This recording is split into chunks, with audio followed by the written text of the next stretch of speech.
The other significance of the result is the one already considered, that is, the significance of an observational activity that dispenses with the notion.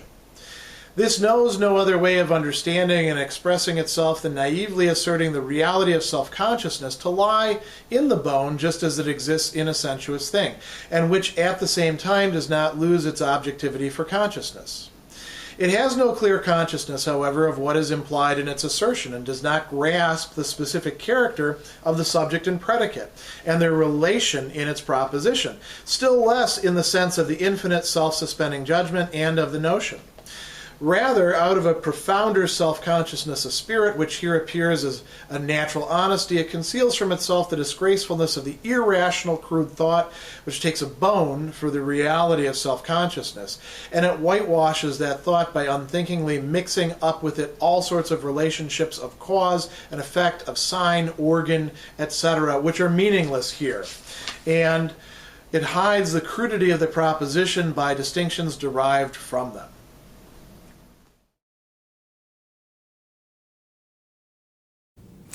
We're now almost at the end of the Physiognomy and Phrenology section. We're in the penultimate paragraph, number 345. Hegel has just been telling us over and over again in a number of different ways how the perspective that the physiognomist and then the phrenologist as sort of a specific type has been fundamentally mistaken about the nature of human subjectivity, of agency, and of what we can predict. And it's thereby lost any sort of pretense to really being scientific. And, you know, we can say, and this is sort of an important side note, there's a lot of ways in which people can appear and can even convince themselves that what they're doing really is genuinely scientific, and yet at the same time get things fundamentally wrong by not thinking something through. And that's really what he's talking about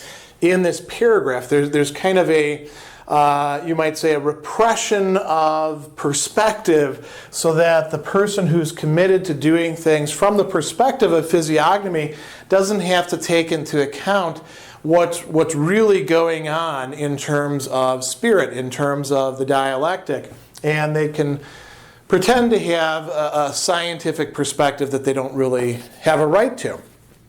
So he says, the significance of the result that we've been looking at is one already considered. The significance of what Miller translates here as an observational activity that dispenses with the notion. And so I've simplified this a little bit, being closer to the German observation that dispenses with the notion. Even the notion of dispensing here is a little bit reading into it. It's, strictly speaking, begrifflosen, the conceptless or notionless, beobachten. So observation that, well, you could say that it dispenses with the notion, or it slips away from it, or it loses sight of it.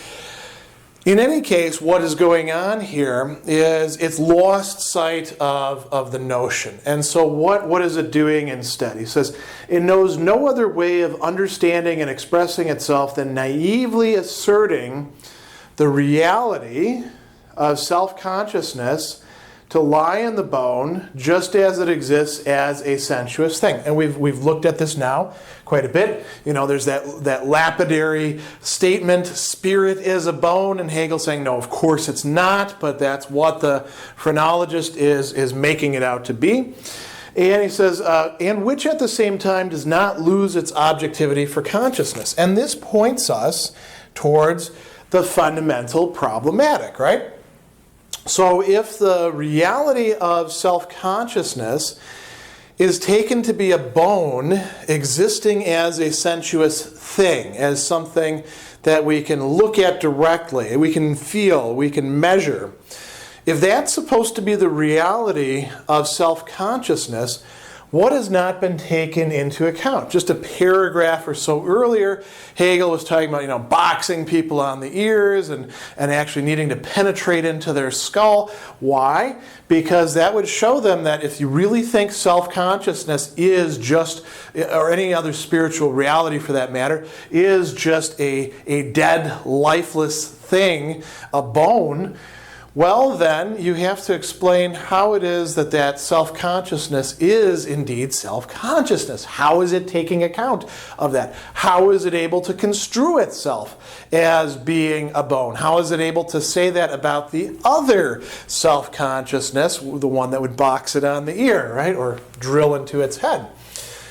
So what Hegel is going to tell us here is really quite interesting. He says, it has no clear consciousness of what is implied in this assertion. It's making an assertion. It's making a claim. Hegel is going to turn this into the language of the proposition with a subject and a predicate. Hegel's saying it doesn't fully understand what it's doing in terms of the subject and the predicate. He says it doesn't grasp the specific character of the subject and the predicate. What is the subject and the predicate in this case? Well, if we're taking it at a literal level, it's this notion that the bone is the reality of self-consciousness, right? Because when we predicate something of a subject, we are saying that the subject is in a certain way, or has a certain characteristic, or something can be said about it. That's what predication means. Now, of course, this takes on a somewhat different and fuller meaning within dialectical philosophy. We don't need to go too deep into that. There's plenty about that in the preface, and there's plenty of discussion of that in other places. Suffice it to say that what the self-consciousness who's claiming that its reality lies in its skull, or anybody's self-conscious reality lies in their skull, it's not taking account of the fact that it's making a claim that can be examined in this term. So it says it doesn't grasp the specific character of the subject. What's that? The bone. It doesn't grasp the specific character of the predicate, that it's the reality of self-consciousness. And we could also turn it the other way, where self-consciousness is the subject, being a bone, having its reality as a bone is the predicate. It's not taking account of what these things really are. So he says it doesn't take account of that, and less in the sense of the infinite self-suspending judgment and of the notion. So if it's not taking account of that, it's definitely not going to grasp things in terms of the concept or the notion. It's, like we said, begrifflosen. It is lacking in the concept, or it is outside of the concept in a certain way, right? Reduced from the concept. So he says, here it appears as natural honesty. It conceals from itself the disgracefulness of the irrational, crude thought which takes the bone as a reality of self-consciousness, and it whitewashes that thought by unthinkingly mixing it up. So instead of dealing with the self-contradiction that's going on, it starts talking about other stuff. It uses other language. Cause and effect. We've looked at that in the last how many paragraphs? What is the cause and what is supposed to be the effect in terms of the skull or the brain or whatever, and the spiritual reality of the person. Sign and signified. Hegel here just talks about the sign. Remember that whenever Hegel talks about the sign, he means the arbitrary, non-motivated linguistic sign or other type of sign. It doesn't have a direct connection to the signified. It's just a conventional thing. And then he talks in terms of organ. And with organ, what would be the correlative to that as cause and effect or sign and signified? Perhaps organ to function, or organ as expression of something, organ as the tool, right? Was what organ literally means. And so by talking about all of this, it can stay at this level and not grasp what is really going on, what it's really asserting, and thereby doesn't have to take into account what it is, in a certain sense, responsible for. Why not? Skulls can't be responsible. Self-consciousnesses can.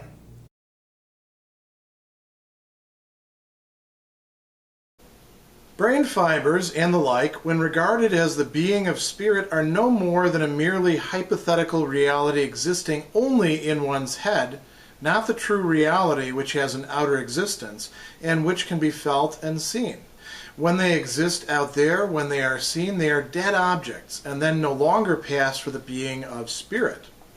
But objectivity proper must be an immediate, sensuous objectivity, so that in this dead objectivity, for the bone is a dead thing, so far as what is dead is present in the living being itself, spirit is explicitly present as actual. The notion underlying this idea is that reason takes itself to be all thinghood, even purely objective thinghood itself. But it is this only in the notion, or only the notion is the truth of this idea. And the purer the notion itself is, the sillier an idea it becomes when its content is in the form not of the notion, but of picture thinking. That is, if the self-suspending judgment is not taken with the consciousness of this its infinitude, but as a fixed proposition, the subject and predicate of which are valid each on its own account, the self fixed as self, the thing fixed as thing, and yet each is supposed to be the other. Reason, essentially the notion, is directly sundered into itself and its opposite, an antithesis which for that very reason is equally immediately resolved. But when reason is presented as its own self and its opposite and is held fast in the entirely separate moment of this asunderedness, it is apprehended irrationally, and the purer the moments of this asunderedness, the cruder is the appearance of this contest, which is either only for consciousness or only ingenuously expressed by it. The depth which spirit brings forth from within, but only as far as its picture-thinking consciousness where it lets it remain, and the ignorance of this consciousness about what it really is saying, are the same conjunction of the high and the low, which in the living being, nature naively expresses when it combines the organ of its highest fulfillment, the organ of generation, with the organ of urination. The infinite judgment, qua infinite, would be the fulfillment of life that comprehends itself. The consciousness of the infinite judgment that remains at the level of picture thinking behaves as urination. We don't frequently find Hegel indulging in too much humor, and it tends to be pretty dry. You have to read between the lines to find it. But I think arguably here at the end of paragraph 346, we actually have a joke. And we not only have a joke, we have a fairly crude dick joke going on as Hegel talks about the same organ, the organ of the highest fulfillment of nature, the organ of generation, being combined with the organ of urination, and how the perspective of picture thinking or Vorstellung finds itself confuted and confounded by this bifurcation of the very same thing.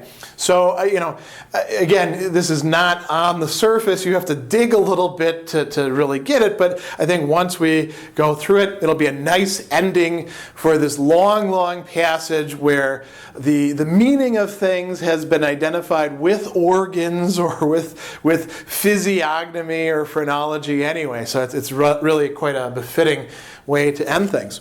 So Hegel starts out by talking about brain fibers. He says, brain fibers and the like, when regarded as the being of spirit, are no more than a merely hypothetical reality existing only in one's head, not the true reality which has an outer existence. That's a very interesting thing to say.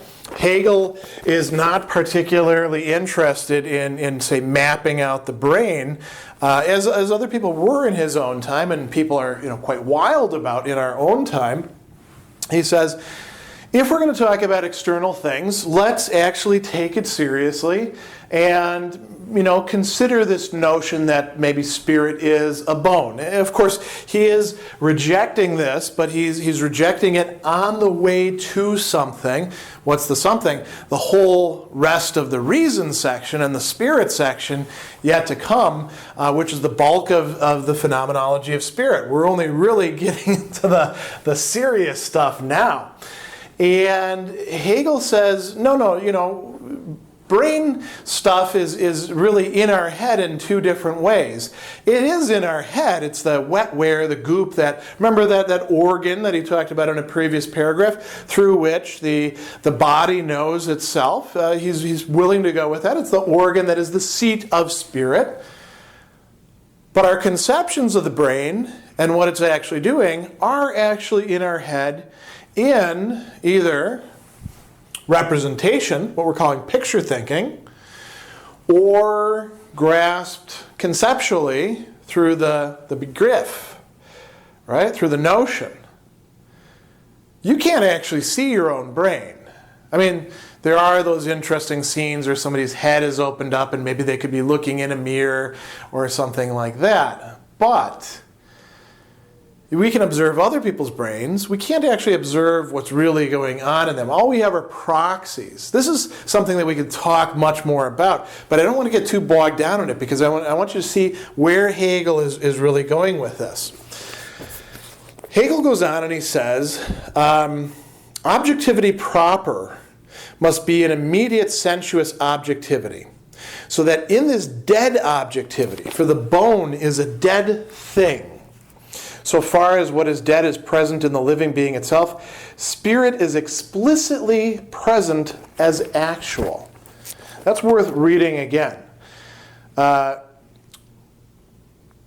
Objectivity proper must be an immediate sensuous objectivity, so that in this dead objectivity, now jump right to the end, spirit is explicitly present as actual.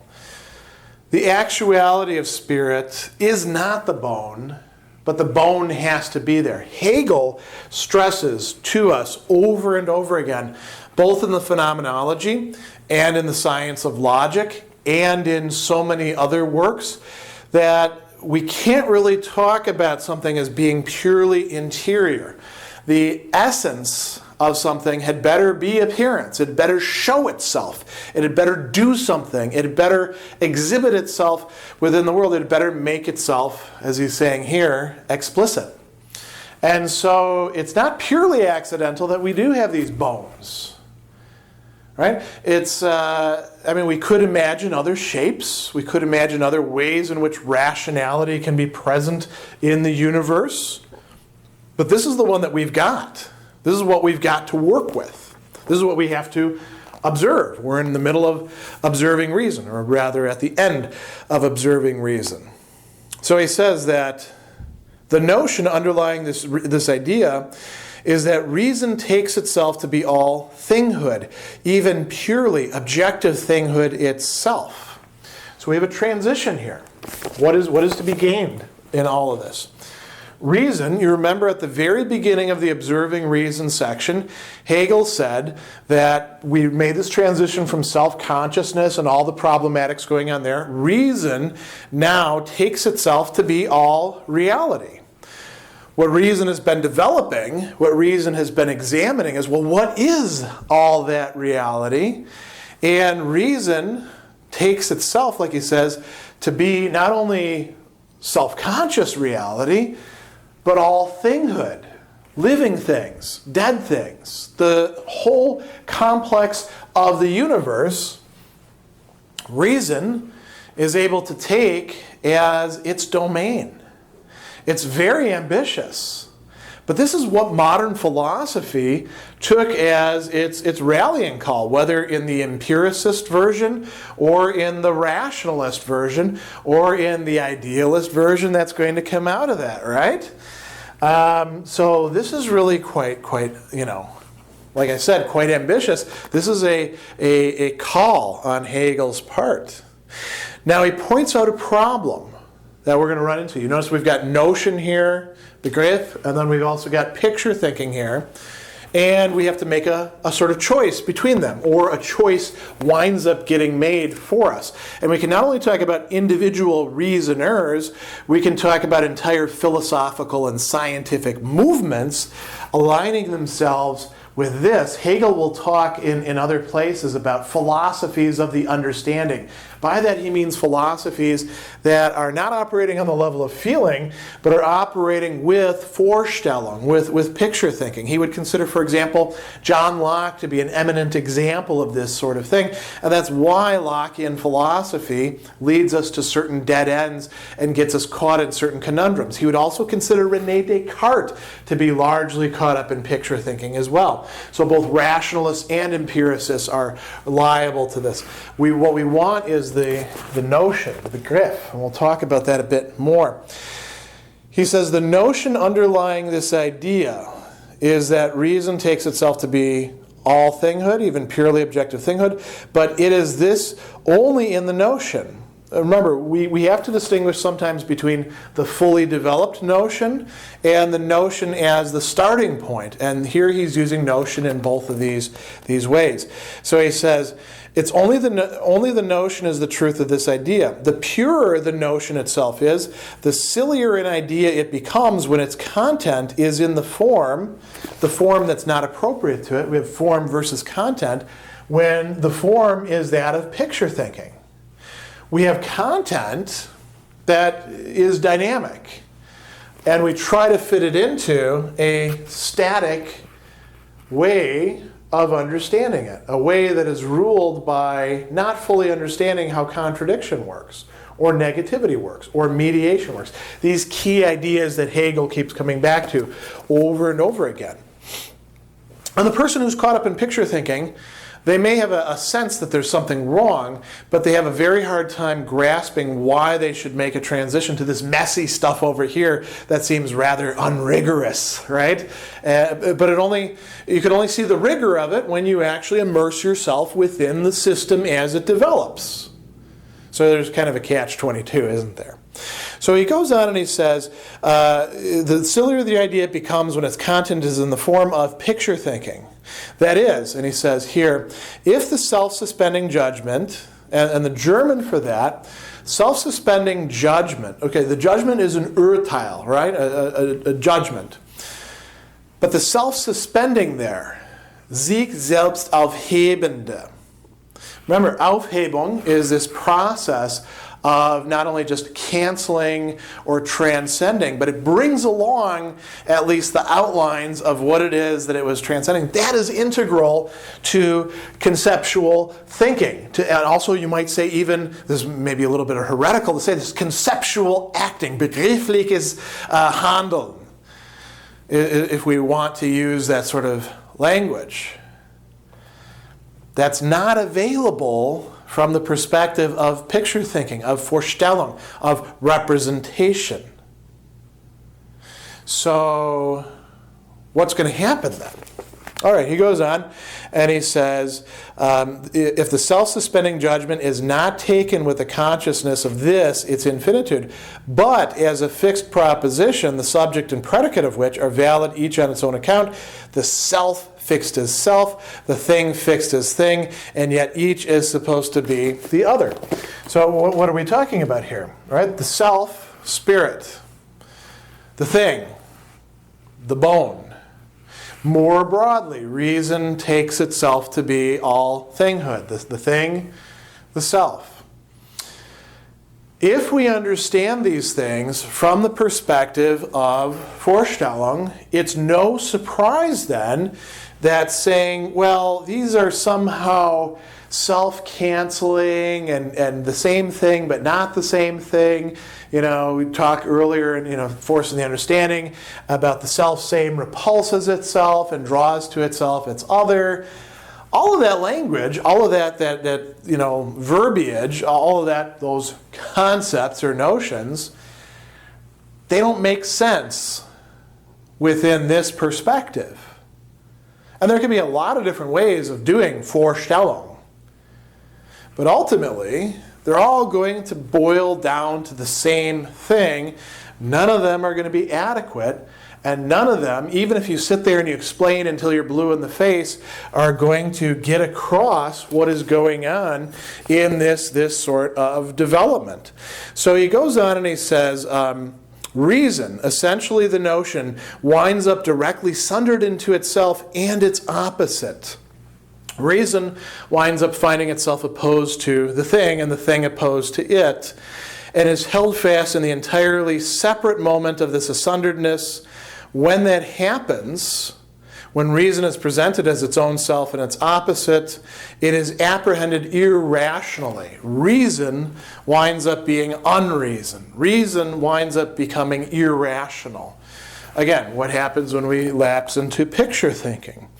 And he says, the purer the moments of this asunderedness, the cruder is the appearance of this content, which is either only for consciousness or ingenuously expressed by it. And so the person who's engaging in picture thinking says, look, this is an antinomy. This is an antithesis. This is something that we cannot get past. This can't be made sense of. Who's Hegel targeting here? Hegel has a lot of targets going on here in modern philosophy.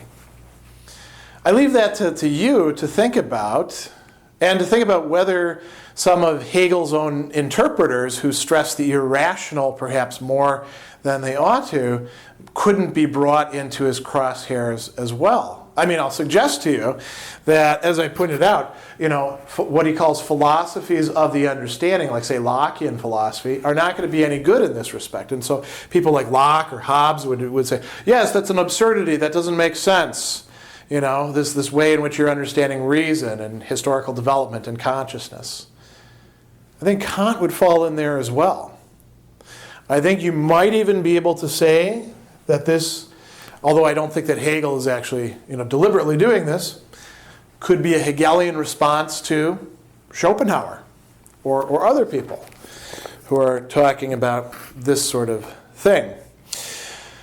So he goes on and he says, the depth which spirit brings forth from within, but only as far as its picture-thinking consciousness where it lets it remain, and the ignorance of this consciousness about what it really is saying are the same conjunction of the high and the low, which in the living being nature naively expresses. Here we get to the stuff about the organ of generation, the penis, right? Is combined with the organ of urination. It does double duty, right? Nature plays a cruel or capricious joke upon us by mixing these things together. And that's in the case of the male. We could also talk in the case of the female, right? Where in both cases, the organ of generation and the organ of urination are the same thing.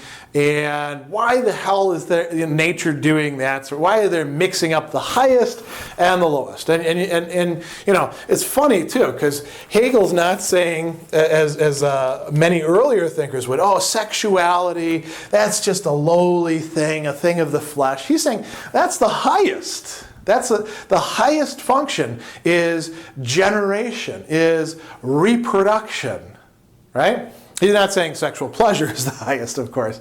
So you might seem a little prudish with respect to that. But, I mean, who's really going to say that sexual pleasure is the absolute highest thing unless they're saying, even de Sade doesn't say that sort of thing, right? Nor do the Epicureans. But urination is a pretty low function, right? You're just eliminating bodily wastes. So what is Hegel saying here?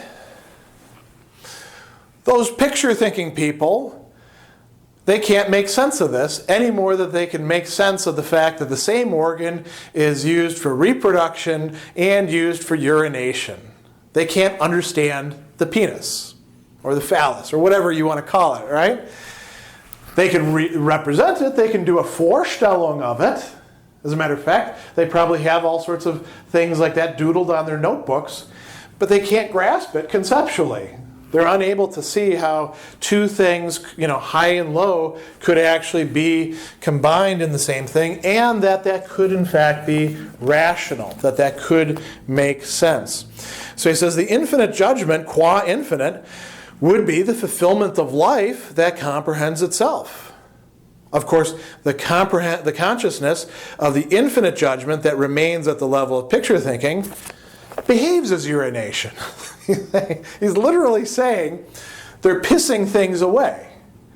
Or if we want to joke around a little bit further with this, going beyond the text, Hegel might say, they're kind of pissing me off. I mean, I don't think that locution exists in German, but we might say they're just pissing around.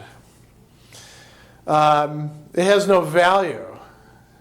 And so what does this tell us? Well, this tells us two things, and this is very important. So it's fun to end on a joke, and maybe we can come back to that in a moment. But what we do want to remember is this is the ending of a section. And whenever Hegel is ending a section in the Phenomenology, that's because something has been achieved. Some Aufhebung, some transcendence, some sublation has reached a new Gestalt, a new form of consciousness. That's what we're moving into next. So two things. One is that now, once again, reason is trying to make sense out of itself. It is exhausted, at least for the moment, observation, and now is going to turn to the examination of the individual human being, understood in terms of thinghood, but also understood in terms of agency. We also have to remember the logic of representation is not going to be adequate for what we're trying to do, and we have to follow the lead of the concept. However difficult that is, however frustrating that is, however not infuriating but confusing that winds up being, we hope that as we go through it, and I can tell you, having gone through it many times, the next section is going to make a lot of sense. And we're still working with this dynamic of spirit trying to find itself in a world that in a way is its own and in a way is alien to it. So, I suppose we should end on some sort of comedy rather than a moment of seriousness. I think it's funny by itself that Hegel is making what, read between the lines, is in effect a philosophical dick joke. And so that's probably a funny enough way to end this video.